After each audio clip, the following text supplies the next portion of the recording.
Inside a house, Emily is babysitting two kids, Mark and Marina. They tell her about a monster in the closet that eats people's skin. She checks it out and blocks the door with a chair. To further ease their fear, she asks Marina to sleep with her brother and exits the room. She goes downstairs, grabs a soda, and dances to music. Soon enough, she hears the garage door opening and instantly wraps up everything. She gets prepared to greet the parents, but there is nobody there. She walks out and sees the garage door is open. She finds it unusual and walks out. She begins smoking, and just then, she notices something on the road and proceeds. Is a dead dog on the road. She assumes it was hit by a car and returns to the house. Outside, it has started thundering, and this time she is shocked, noticing what's in front of her. She thinks it is Mark's doing and goes to confront him in the room, finding that the chair has fallen and the closet is open. She finds everything okay and exits, seeing that Marina is not there. She is in the other room, listening to music. Emily thinks that the note is written by her, but she is only shocked to see the wrong grammar. Emily doesn't believe her and gets out and finds all the photo frames lying on the floor. She is exhausted thinking it has to be Mark, and after picking them up, she heads to his room. Now,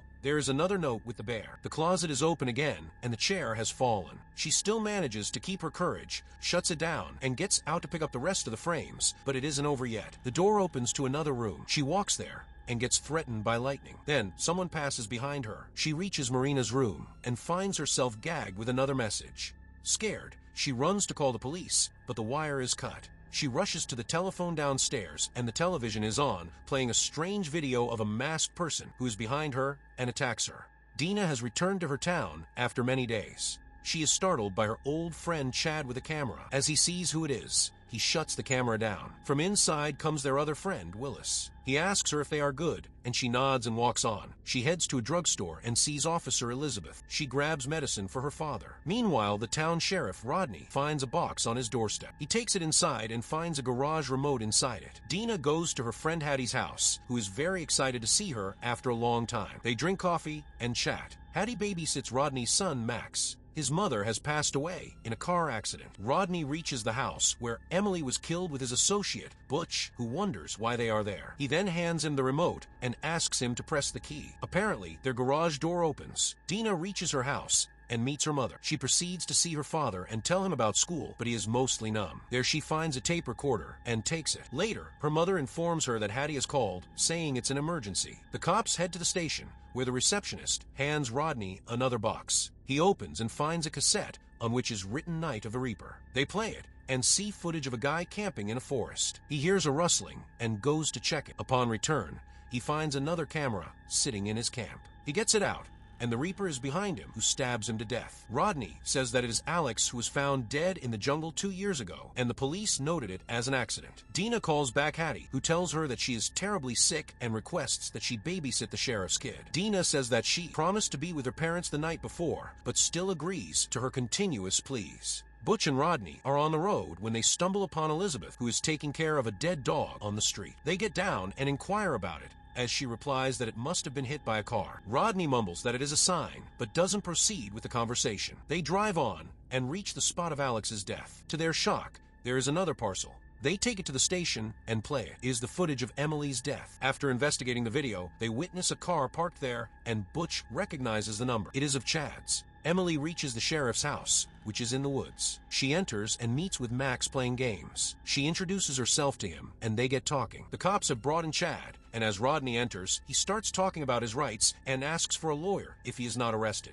They don't let him go, present him with the cassettes, and say that he has something to do with Emily's murder. The evening has fallen, and Max is still playing a game. Dena asks him to give her a tour through the house, and she will give her a treat. He finally stops the game and gets up. He shows her the house, and Dena stops by a door, asking where it leads. He says that it is the basement, but they aren't allowed to go there. However, Dena enters anyway. She heads down and finds the stuff of his deceased mother. She sees a wedding dress, and Max wishes to go up. She is further startled by a mannequin and proceeds to walk up. They continue the tour, and there is another room that she can't open. Max says it's his father's room, and there are guns. She then notices his mother's picture and praises him for being so courageous and dealing with it. He then shows her his radio and suggests playing hide and seek. Rodney starts checking up on Chad's video camera, as Butch continues telling him that they have to let him go because he has his rights. But he doesn't listen and plays the video of the morning Dena came to the town. She is playing hide and seek with Max. While looking for him, she heads to the door and notices a figure standing far. She gets scared, turns on a light, and it's still there. She asks Max if he is outside, but there is no response until suddenly the radio creaks and he says he is inside. She notices the figure is gone and re-enters the house. Soon, the phone rings, and it is from Rodney, who asks her if everything's alright. She replies positively and continues with the game. Rodney heads to see Chad again and reveals that his van was seen on the night of Emily's murder. He replies that if he's under arrest, he needs a lawyer. Otherwise, he isn't replying to anything. He then asks if he hasn't done anything, then his friend Willis might have, but he defends him as well. Rodney threatens him and says he will find out. He gets out and asks Butch for help to go search at Willis's house. He replies that there isn't enough evidence to do so. He gets further angrier and sets off, saying he will do it himself. Dena and Max are watching television. She feels a little nervous and wishes to keep her blood moving, suggesting another round of hide and seek, but he replies that he is tired. She lets it go and sits back with him. Eventually, it's bedtime, and after he falls asleep, she goes downstairs to grab a bottle of whiskey and takes a sip. She looks for more and suddenly hears the sound of a dog shrieking from outside. She slowly gets out and approaches a dead dog. She feels someone's presence in the woods, and soon the door bangs behind her. She quickly rushes back in. Rodney reaches Willis's apartment and presses the buzzer, but there is no response. Soon, a girl gets out to walk her dog, and as she leaves, he stops the door to enter. Dena has called animal support to inform them about the dog, and they told her that they will pick up in the morning. She returns to drinking and then hears thumping sounds from upstairs. She slowly proceeds upstairs to check on Max, and he appears to be asleep.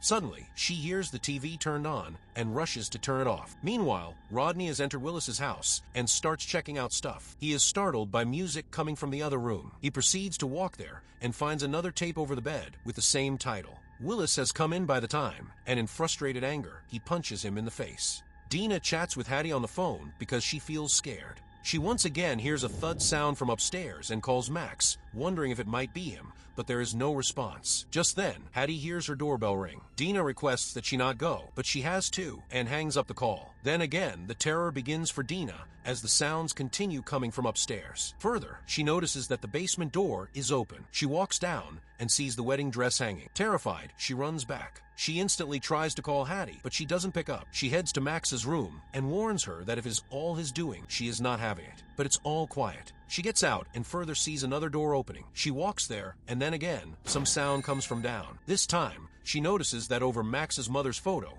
her accident news is placed. She runs downstairs and is startled hearing the sound of a glass shattering. It has come in from the locked room, and as she goes to check it out, she finds the door open. Rodney brings in Willis, and Chad is let go. He is shocked to see Willis like that, as he is taken away. Meanwhile, keeping Butch outside, Rodney locks himself inside the room and plays the video. Apparently, is the footage of his wife's death. She hits the tree, distracted by the Reaper, but is still alive, as the Reaper continuously bashes her head on the wheel to finish her. Rodney is completely devastated seeing that. Dena enters the room and finds the window broken. She notices the investigation that Rodney has been doing. This time, another bang occurs, and she hears footsteps approaching her. She runs down and instantly calls 911 as panic eats her up. Rodney enters the interrogation room and asks Butch out of there. He tries to prevent him, but eventually leaves. He pushes him against the wall, threatening him with a gun, asking about the footage. He replies that he was asked to give it to him. He questions who, and suddenly Butch renters say they have got an emergency. The entire police squad prepares to leave. The Reaper with his camera and a knife is at Max's bed. He hears Dena calling the police from downstairs and quietly approaches. The police have apparently reached the drugstore because they have received call that someone has left a bag with a bomb there. Apparently, the Reaper witnesses that it is merely a recording of Dena playing over the table. He grabs it up, and soon Dena comes from behind to taser him with a smile on her face. He is in the chair, and in front is played the footage of Emily's final moments. Then the footage moves to Dena, wearing a mask. She says that she knows everything about the Reaper. Meanwhile, the Reaper opens their mask, and it is Officer Elizabeth. Dena has planned this all along. She left some pills in Hattie's coffee to intentionally make her sick, and then, when Max fell asleep, she secretly asked Willis in to help him take away, whereas she kept the mannequin in place of him in the bed. Willis has taken Max to Hattie's place, and things are explained to her. In the morning, Dena has also left the bag in the drugstore and makes sure